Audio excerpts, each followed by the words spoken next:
Bismillahirrahmanirrahim.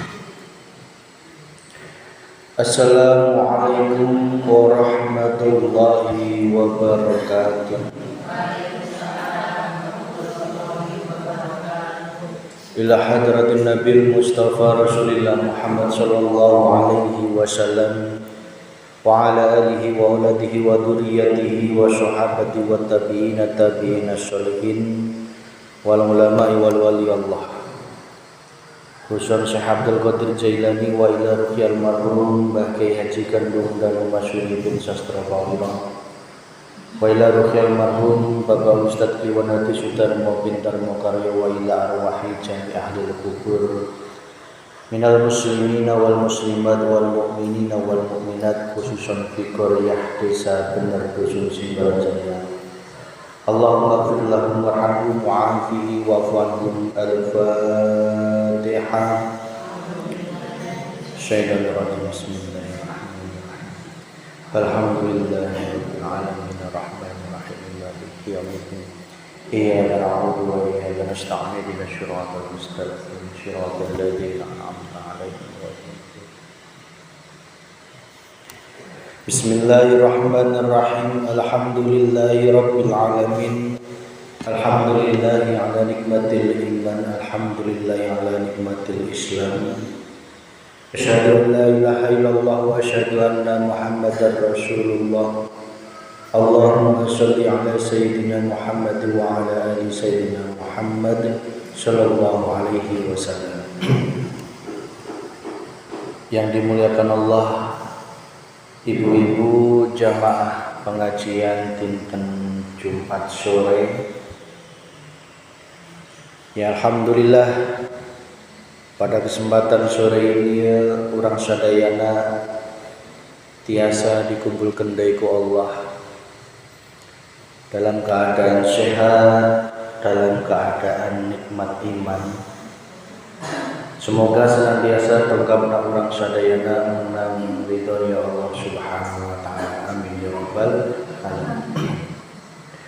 Shalawat serta salam semoga tercurahkan ke junjungan Nabi Agung Muhammad sallallahu alaihi wasallam, ke keluargana, para sahabatna, para tabi'ina sholihin, rumaderna ke urang sadayana. Semoga urang sadayana menang syafaat fid dunya wal akhirah. Amin ya rabbal alamin. Ibu-ibu yang dirahmati Allah, pada kesempatan sore ini orang sadayana masuk ke pasal ke-55 yang berjudul Orang Makrifat Senantiasa Menghajatkan Allah. Orang makrifat senantiasa menghajatkan Allah. Bismillahirrahmanirrahim. Al-arifu la yazulu tiraruhu wa la yakunu ma'a ghairillah qararuhu. Orang makrifat itu tidak hilang hajat kebutuhannya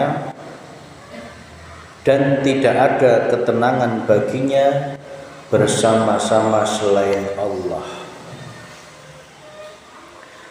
Orang makrifat itu tidak hilang hajat kebutuhannya dan tidak ada ketenangan baginya bersama-sama selain Allah. Ibu-ibu yang dirahmati Allah, sebagai sifat kita seorang hamba yang sudah mulai mengenal Allah, maka tidak pernah hilang rasa kebutuhan di dalam hati kita, dan hati kita tidak pernah tenang ketika kita bersama selain Allah. Maksudnya gimana? Ketika kita dihadapkan oleh Allah, muncul sifat butuh di dalam dunia, maka hajat doa kita hanya ditujukan kepada Sang Maha Hidup, yaitu Allah Subhanahu wa Ta'ala. Sudah tidak ada di dalam hati orang yang arif. Orang yang arif hatinya berhajat kepada makhluk. Sudah tidak ada di dalam hatinya ngarep-ngarep pertolongannya makhluk yang wujudnya manusia, bahkan jin, bahkan malaikat sekalipun. Saya ulangi, bagi orang yang arif, orang yang sudah mengenal Tuhannya, di dalam kondisi apapun kebutuhan hajat hidupnya selalu ditujukan hanya kepada Sang Maha Hidup, yaitu Allah Subhanahu wa Ta'ala. Tidak ada di dalam hatinya kamus pengarap-ngarep mengharapkan pertolongan kepada makhluk yang wujudnya manusia, wujudnya jin, wujudnya korin, maupun malaikat sekalipun. Karena apa? Karena hatinya sadar bahwa sejatinya sifat makhluk itu betul-betul la haula, tidak punya daya dan kekuatan. Kok ada orang yang ngaku-ngaku punya kekuatan, punya kemampuan, punya kehebatan, berarti itu wujud ngaku-ngakunya makhluk untuk menguji keimanan kita.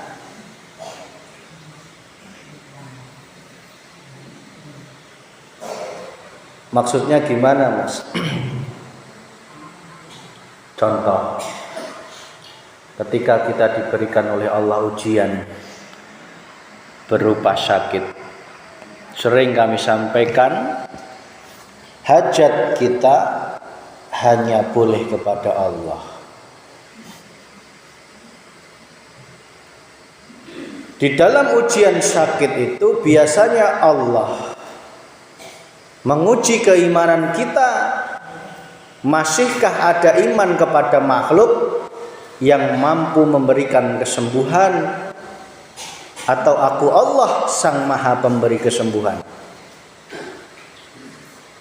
Maka bagi kita arif billah,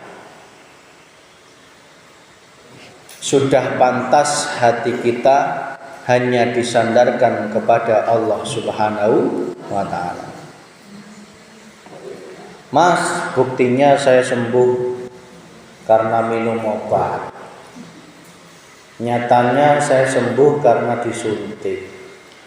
Nyata-nyatanya saya sembuh setelah pergi ke dokter. Nyata-nyatanya saya sembuh setelah pergi ke kiai. Nyata-nyatanya saya sembuh setelah diruqyah. Ya. Bu, ingat, bagi Allah itu semua adalah permainannya Allah. Maksudnya apa? Siapa sih di balik semua itu yang menggerakkan dokter memberikan resep obat, yang memberikan manfaat kepada obat itu, yang memberikan manfaat terhadap suntikan itu? Kalau tidak ada hidup, maka tidak ada tercipta kesembuhan.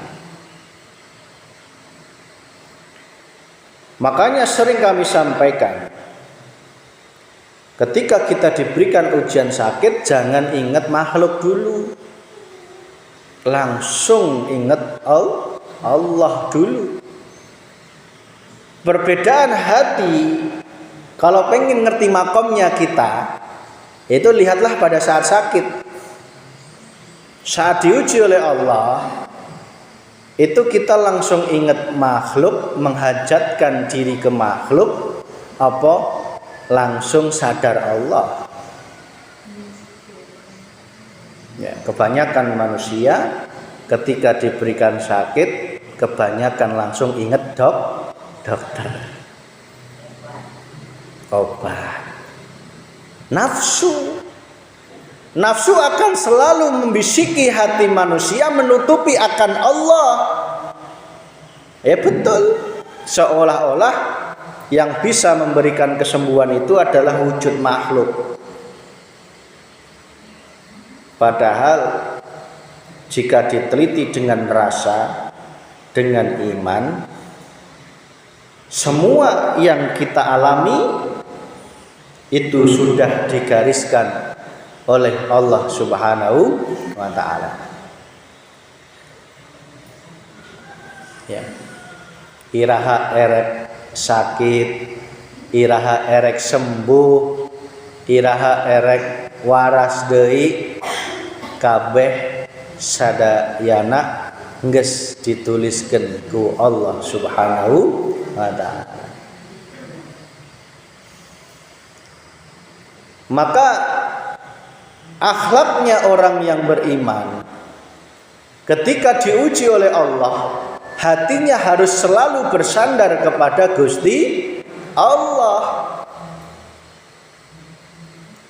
Meskipun secara syariat Allah menggerakkan bidan, menggerakkan mantri, menggerakkan dokter, menggerakkan kiai, ya.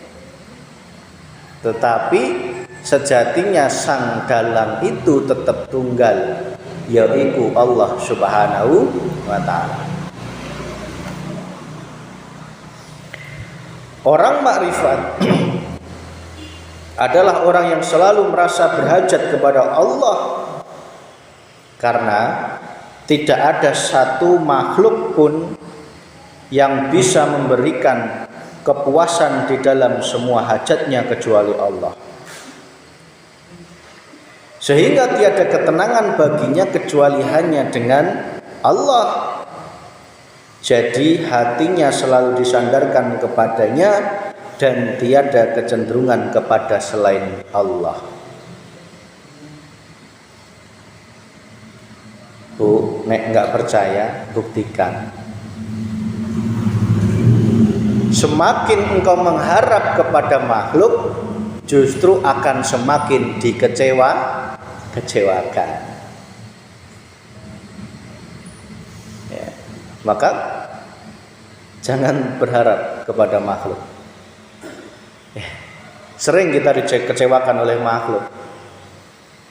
Ya, kadang dengan oleh suami, kadang oleh anak, kadang oleh tetangga, kadang oleh rekan bisnis, kadang oleh sesama teman, saudara. Karena apa?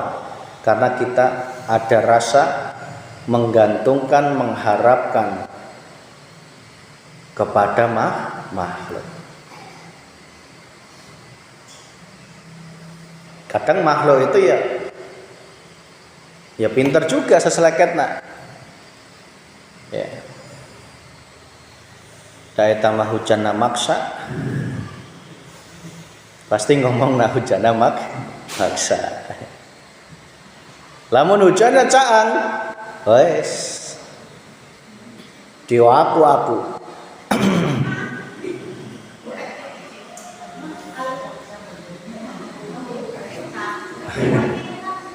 Kalau hujannya caang, pasti diaku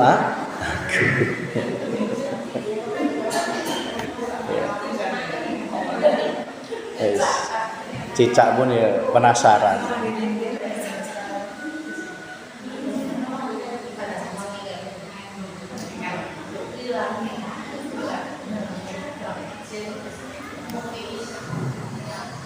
Cicak pun penasaran. Ya.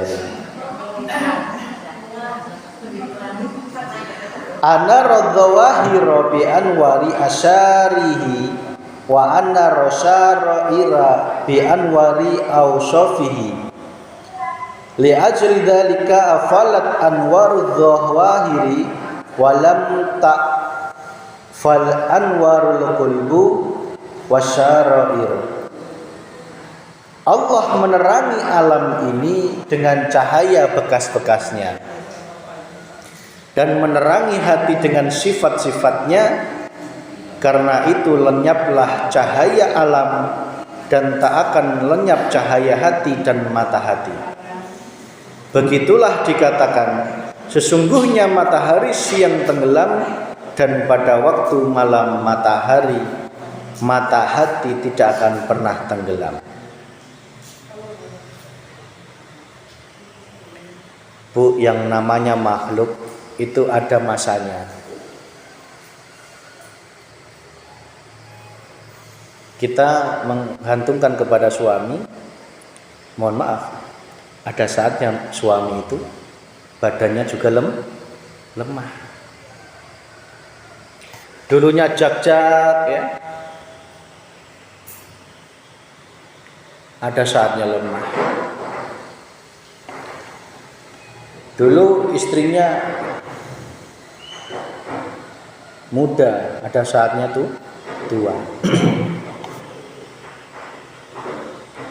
Tetapi jika kita mengharapkan kepada Allah, Allah nggak pernah muda, nggak pernah tua, nggak pernah lemah, ya, akan selalu diberikan cahaya. Cahayanya tidak pernah padam. Tetapi jika kita menggantungkan kepada makhluk, bersiaplah, karena sifatnya makhluk tidak abadi. Pada saat kuat terima, pada saat lemah ya terimalah. Jangan hanya diterima pada saat jak-jak boga duit, tetapi pada saat lemahnya kita justru malah meninggalkan. Nauzubillahi min dzalik. Yang sabar.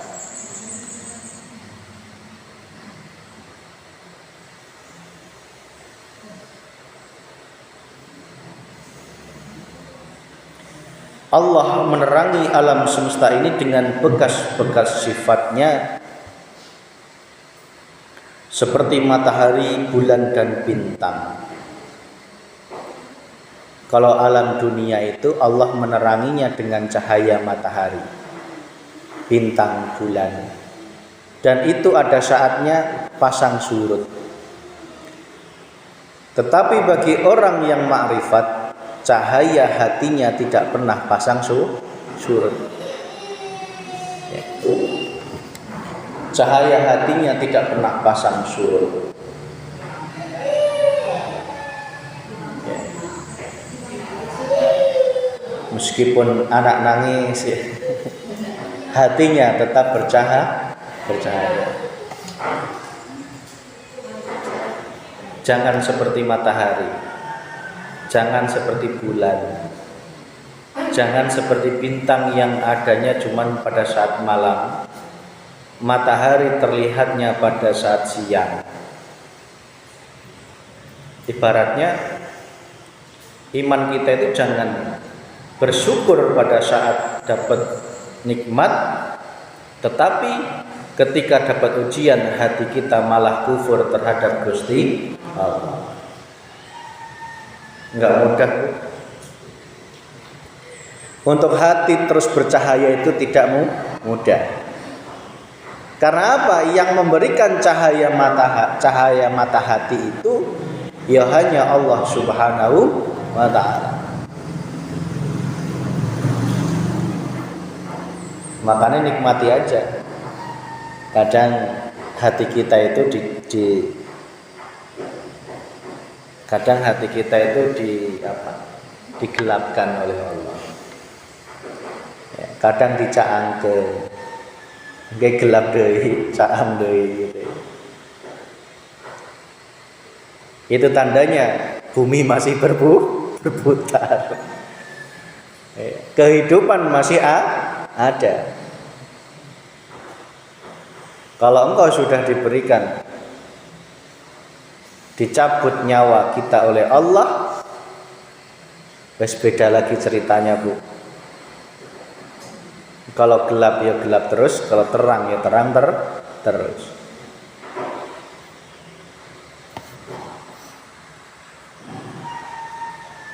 Maka bagaimana cara menghilangkan kepedihan waktu mendapat cobaan? Bagaimana cara menghilangkan kepedihan waktu mendapat cobaan? Liyunaffifa alamalbila'i alaika ilmuka bi annahu subhanahu wa al-mulilaka falladhi wajahatka minhu al-qadaru huwaladhi awadaka husnal ikhtiyar. Sesungguhnya pengertianmu bahwa Allah lah yang menurunkan cobaan kepadamu pasti dapat meringankan kepedihan cobaan yang menimpa kepadamu. Maka zat yang telah mendatangkan berbagai kepastian kepadamu itu adalah zat yang telah membiasakan kepadamu dengan kebaikan memilih.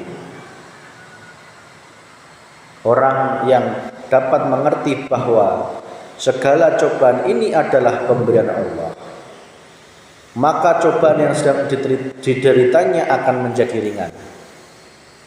Minimal kita itu sadar kalau sedang diberikan cobaan oleh Allah itu ya datangnya dari Allah.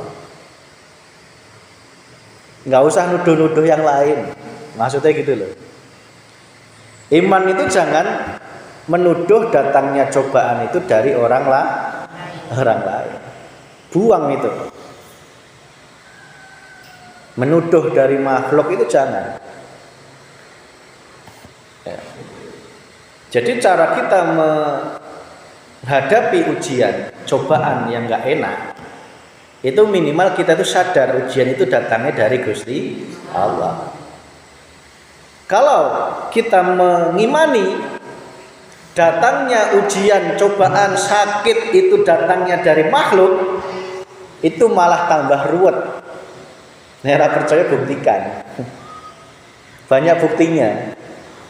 Ketika kita diberikan ujian sakit, bukan malah mengimani datangnya sakit itu dari Allah dan yang memiliki kesembuhan Allah, justru imannya menuduh makhluk yang memberikan penyakit. Banyak kok enggak iman seperti ini. Banyak.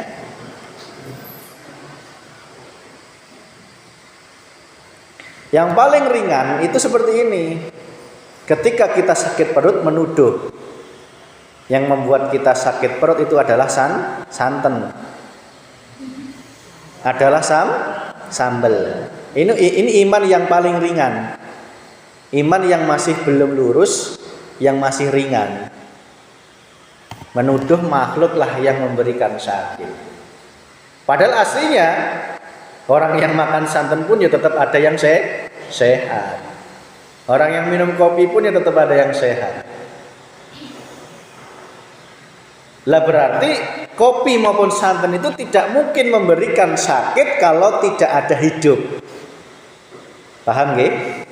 Berarti sejatinya sing memberikan sakit itu Sang Maha Hidup. Minimal iman kita itu duduk di sing memberikan cobaan itu ya Gusti Allah. Nggak usah dilihat. Mulai sekarang dilatih ini. Ya, dilatih. Ya, nek ditanya orang ya wajar.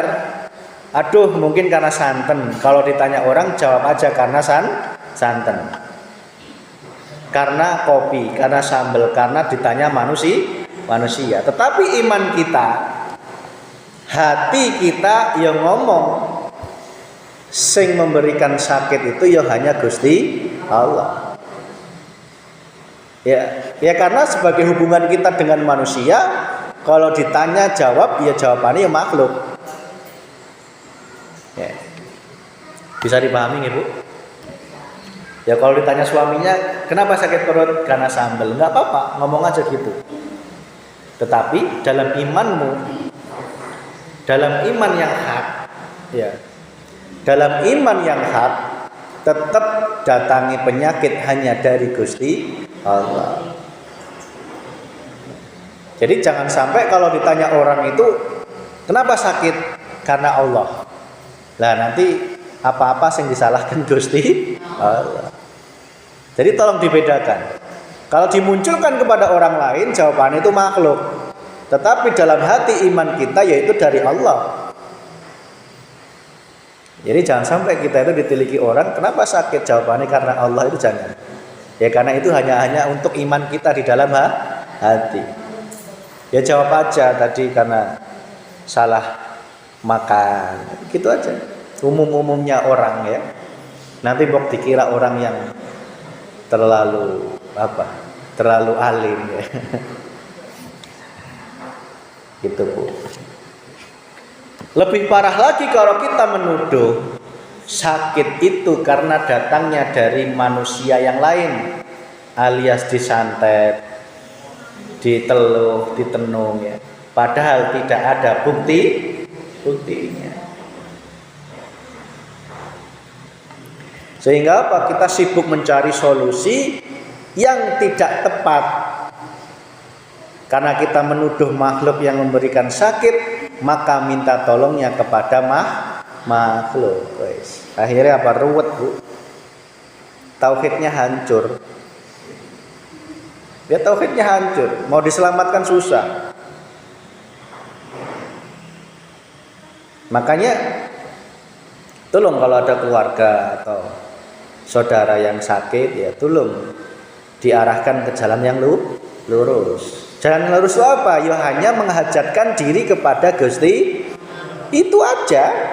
Nanti kalau kita sudah gandulan Allah, pasti ditunjukkan, oh ternyata sembuhnya hanya cukup minum obat warung. Paham nggih? Golek wadah-wadah jebule sembuh karena obat warung. Ya karena apa? Sudah merapat duluan kepada Gusti Allah. Gak usah diarahkan kepada hal-hal yang dirinya jauh dari Allah. Ya.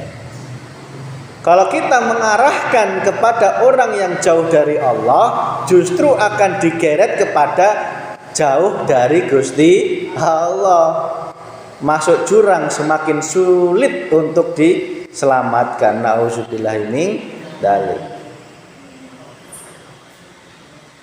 Itu. Jadi penting ya Bu. Minimal cara kita menghadapi ujian itu seperti itu.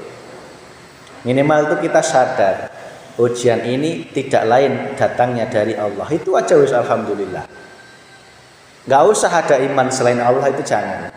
Nanti kalau kita sudah paham ke situ, maka ujian itu akan menjadi ringan. Ya, kuncinya di sini.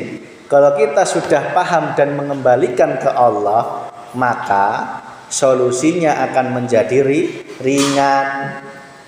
Ya tadi, ternyata sama Allah dikasih solusi yang ringan, minum obat warung. Kalau kita nggak sadar Allah, sama Allah malah diruwet-ruwetkan. Diruwet-ruwetkan tuh tahu? Dibikin ruwet, dibikin pusing, nuruti sana ternyata tambah parah, nuruti omongan ini tambah parah. Ya karena nuruti omongannya makhluk. Padahal Allah lebih dekat dari apapun yang ada dalam hatimu. Kenapa engkau enggak mencari Allah? Ya di situ Bu.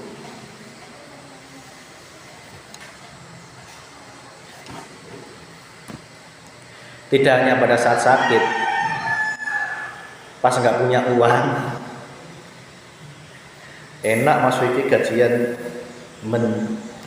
bulan, sehingga saya mah kudu neanya. Kadang payu, kadang ente, kadang babar belas ya Bu ya. Podo wae Bu, sawang sinawang ya. Sawang sinawang. Kadang yang terlihat dari luar bagus, belum tentu dalamnya bagus, belum tentu. Minimal pada saat diuji nggak punya uang itu, diri kita itu ingat Allah. Minim. Nanti akan diberikan solusi langsung oleh Allah. Ya. Sering saya alami sebenarnya itu. Sering ya. Sama ya. Ya. Ono wes yang nulungi ya. Ada aja yang nulungin ya. Ya karena apa? Allah yang menggerakkan. Ya.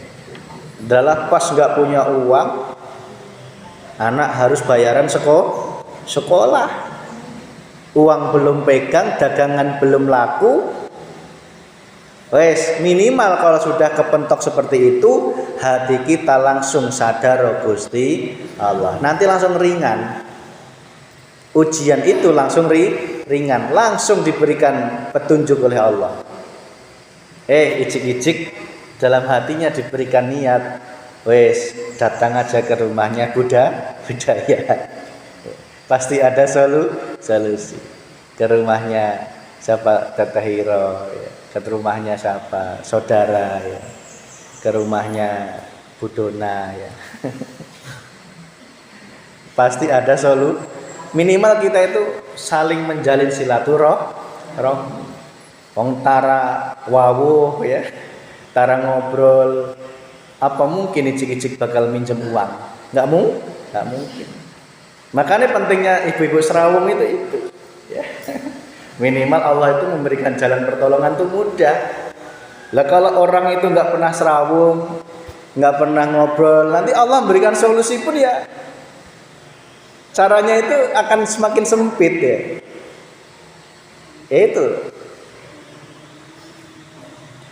Maka Allah berfirman, "Fa'asa an takrahu syai'an wa yaj'alallah fihi khairan katsiran." Bolehkah jadi kamu tidak menyukai sesuatu padahal Allah menjadikan padanya kebaikan yang banyak?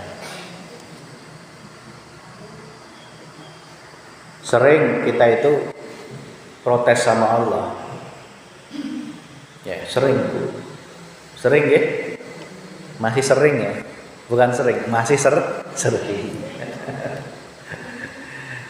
Contohnya apa? Banyak ya. Wayahnya pengajian malah hujan, itu malah protes. Wayahnya pengajian malah mati lampu, protes. Padahal dengan mati lampu dan hujan itu enggak jadi pengajian, berarti tandane kon praktek, disuruh praktek oleh Gusti Allah. Ibarat sekolah itu tidak hanya teori terus nanti malah makin membuat kita tertutup oleh Allah. Makanya kadang Allah meliburkan pengajian sekali, 2 kali itu ya biar kita tuh praktek langsung, memperbanyak prakteknya. Ya. Karena apa? Kebanyakan teori, nggak praktek nanti malah nggak jalan, malah mumet, ya, malah mumet. Gimana nggak protes mas? Lagi musim hajat ya. Bapaknya belum setor uang. Sedangkan kalau nggak kondangan malu sama saudara. Sekali kondangan kudu bawa lumayan. Ya Allah. Itu kalau kita nggak menggantungkan Allah, wis pusing bu, ya. Pusing, bener pusing.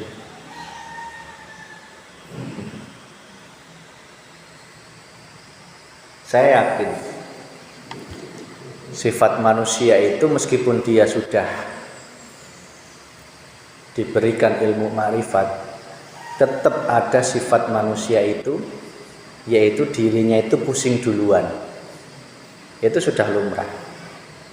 Jangankan kita, para alim ulama yang tinggi pun makomnya udah tinggi, kalau sudah kepentok kesulitan harta, kepentok sakit, ya, dan digoda wanita, 3 ini ya biasanya. Ini biasanya tauhidnya runtuh.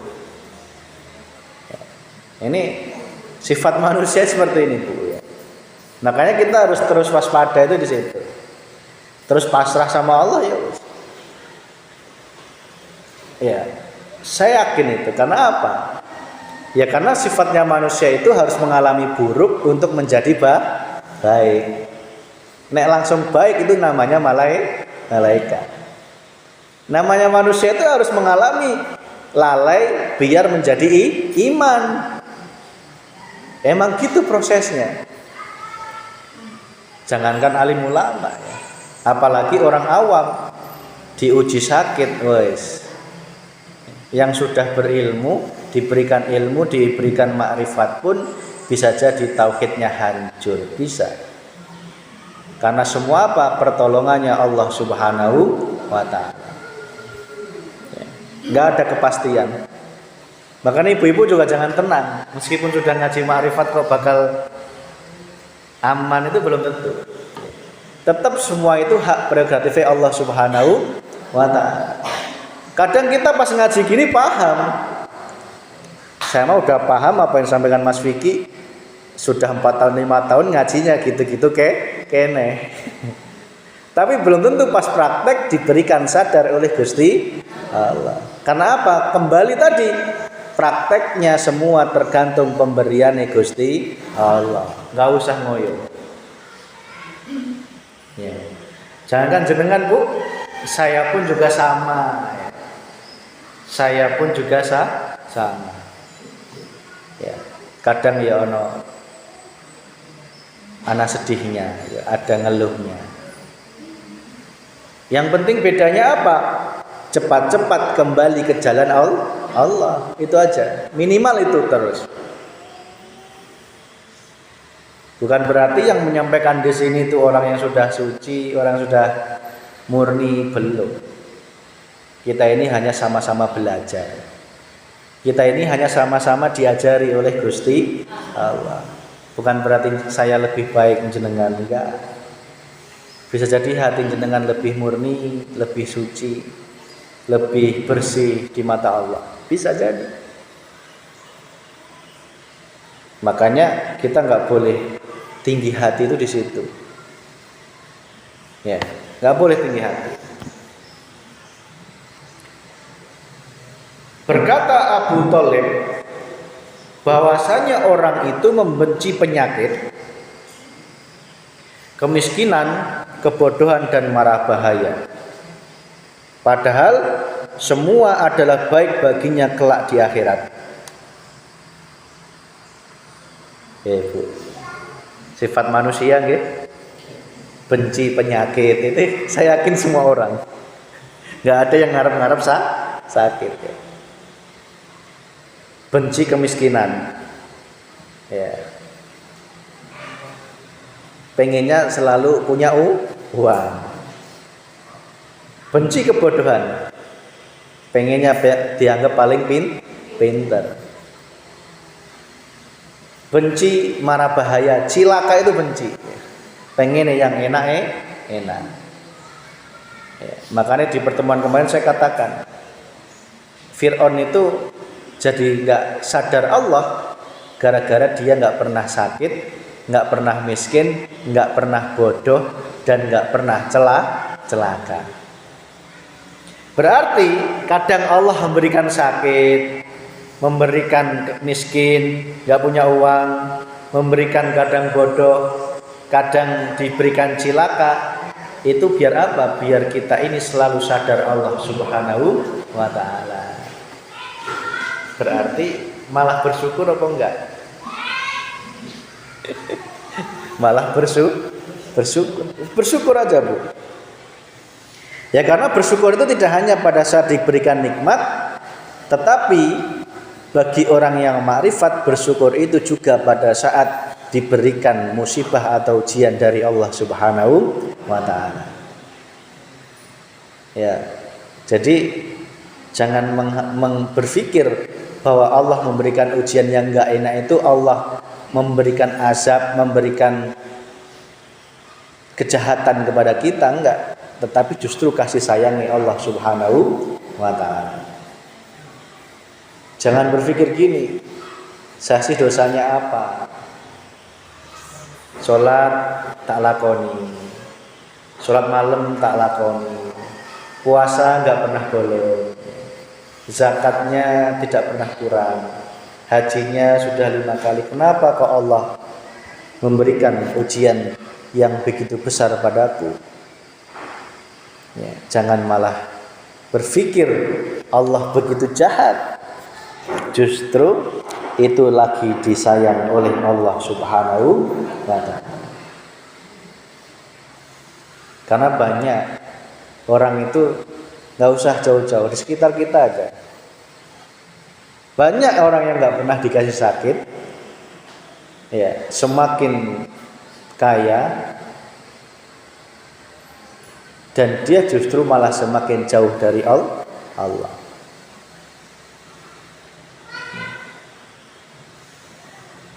Itu Bu.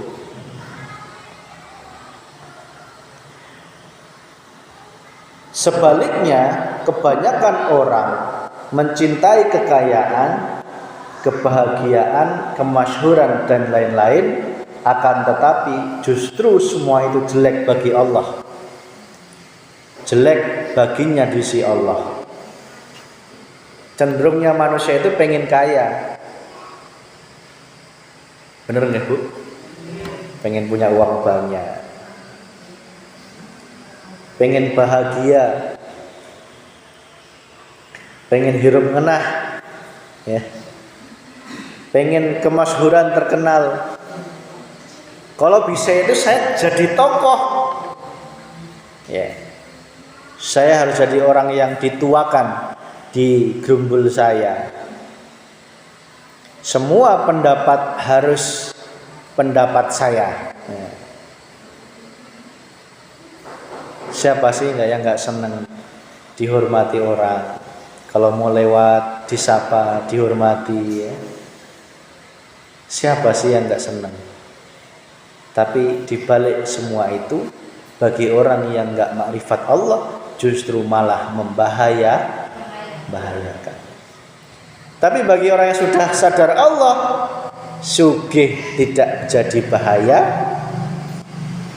bahagia tidak jadi bahaya, terkenal atau jadi tokoh, jadi kokolot juga tidak bahaya, punya jabatan tidak bahaya, pakai emas 5 kg pun juga tidak berbahaya. Kok nggak ada yang pakai ini? Ya? Untuk boga sama.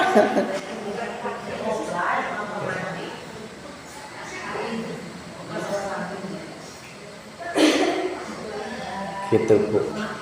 Ya. Maka ketika kita sudah sadar di situ, apapun yang Allah hadapkan sudah tidak berpengaruh. Sudah tidak berpengaruh.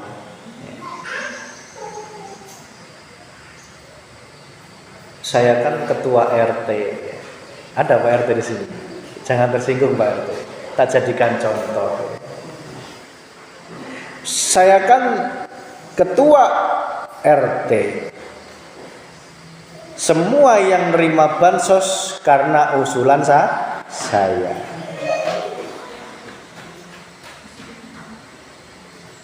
Jika ketua RT memiliki sifat yang arogan, egois, berarti tanda masih jauh dari Gusti Allah. Orang yang sudah sadar Allah, maka hatinya akan mengedepankan rasa, bukan karena egoisme menuruti keinginan hawa nafsu. Jangan ketua RT jadi kepala rumah tangga, sudah menjadikan kita lalai terhadap Allah Subhanahu wa ta'ala. Nggih, pun Bu, bisa dipahami nggih? Dikit-dikit ya minimal kita ada perbaikan. Semakin kesini ya semakin ada kesadaran. Ya. Dulu kita ngibadah itu Ya di taunya nyembah itu Allah. Ngertinya nyembah Allah. Kalau ditanya Allah yang mana nggak tahu, nggak bisa jawab. Mau sampai kapanpun engkau kejar Allah, tidak akan pernah ketemu. Betul? Itu ibarat kita mengejar mencari bayangan sendiri. Ibu-ibu bisa mengejar bayangannya? Orang-orang yang mengejar Allah itu ibarat kita mengejar bayangan sendiri. Karena apa? Sejatinya bayangan itu ya kita sendiri. Paham ya? Bu, mengapa saya ngomong gini? Ingat, Allah itu artinya sebatas nama. Sadari siapa sang pemilik nama, yaitu wal awal wal akhir wal zahir wal batin. Semua yang dohir itu wujud nyatane dohire Allah. Tak ulangi, semua yang dohir itu wujud nyatane dohire Gusti Allah. Dan yang batin pun juga sama, itu wujud nyata batine Gusti Allah. Dan Allah yang asli itu ya hidup yang menguasai keduanya. Enggak usah jauh-jauh, diri kita ini ada zahir, ada batin. Dan kita di dalam satu kesatuan yang sama, yaitu Allah yang Maha Esa. Jangan dibayangkan Allah itu jauh. Ya ini saja. Sehingga engkau tidak akan dibodohin lagi, Bu. Kalau orang yang masih menganggap Tuhannya jauh, berarti dirinya jauh dari Gusti. Pasti cirinya minta pertolongan terhadap makhluk. Ya. Kalau dulu kita itu diajari kalau ketemu Allah, berdoa pada Allah itu harus seperti kita mau ketemu Pak Kades, harus minta stempel RT, pengantar kadus, baru bisa ketemu lurah. Ya. Allah nggak seperti itu. Tidak ada perantara kepada Allah, itu nggak ada. Jangankan manusia biasa, Nabi Muhammad sekalipun itu pun sifatnya makhluk. La haula wala quwata illa billah. Mas, katanya Rasulullah memberikan syafaat. Ya betul, secara syariat memberikan syafaat, tetapi hakikatnya siapa sih di balik Rasulullah itu? Ya Allah itu sendiri. Yes. Bisa pahami, Bu? Bisa nggih? Ya. Itu. Mungkin itu ada apa yang dapat kami sampaikan. Sebelum kami tutup, barangkali ada ya 5 menit ada pertanyaan. Kalau enggak ada ya enggak apa-apa. Monggo. Bisi ayah. Bisi ada unek-unek dina hati. Mas, saya mau nanya, biar nggak pusing kalau nggak punya uang gimana? Sekali-kali nanya gitu nggak apa-apa. Solusinya kudu kerja. Nyari. Ya harus nyari kerja.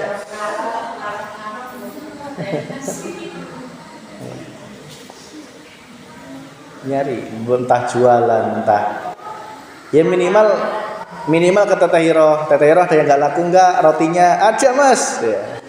Ada, tak iderkan minimal gitu ya. Manusia itu harus kreatif. Nah gitu ya, bener ya. Lamun cicing wadi imah ya repot ya. Ya, oh ada sayurnya Teteh Hiroh yang nggak laku, misal iderkeun sing kreatif ya.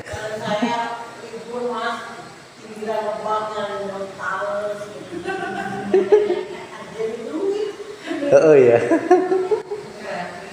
Libur ya. Kenapa libur?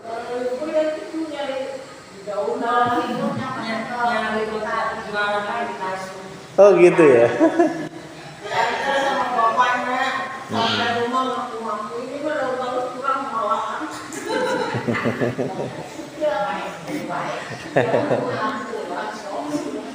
Ya emang sifatnya manusia tuh ngaku-ngaku lah gitu ya.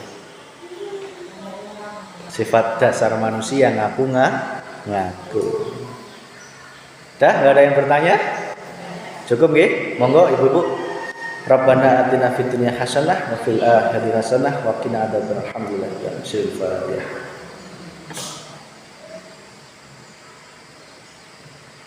Malah bisa ngomong.